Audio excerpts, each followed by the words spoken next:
is silatul rahim, the connection with family as a form of ibadah, as a form of worship. Here's the problem. A lot of us think about the time that we spend with family as taking a break from our worship, whereas it's the greatest that you could do in terms of worship, subhanAllah, on that day is silatul rahim, is connecting with the ties of the womb.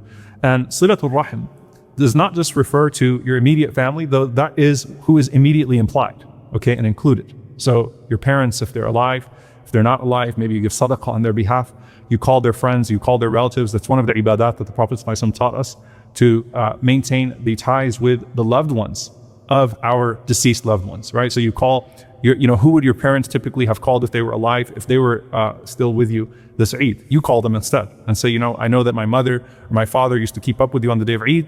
Send them something, greet them, whatever it may be. That's a form of silatul rahim as well. But silatul rahim with your parents who are living, with your spouses, connecting, making that a time where you connect with your spouse, with siblings, with children, with your uncles, with your aunts, with even cousins and people that are extended relatives. Why? Because they are the ties of the womb. So this is a time of community and a time of family, and seeing that as ibadah. And so I mentioned this hadith because I know that many people have not heard this hadith before. It's an authentic hadith where the Prophet ﷺ said, Ar-Rahimu, that when it comes to the ties of the womb, mu'allaqatun bil-arsh.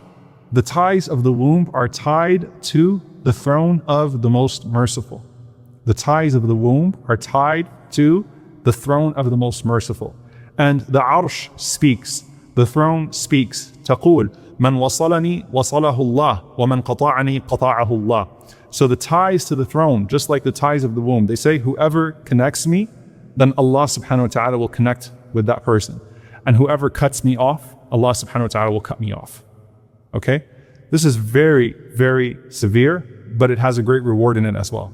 A time of reconciliation, a time to establish the ties of kinship and to see that as ibadah, to spend time with family, inshallah ta'ala, to reach out to your relatives, to reconnect with people, to seek forgiveness from people, to spend upon people. All of these, inshallah ta'ala, are forms of ibadah, are forms of worship, and we should see it as such. And so that takes the mindset of the day of Eid as a day of fun,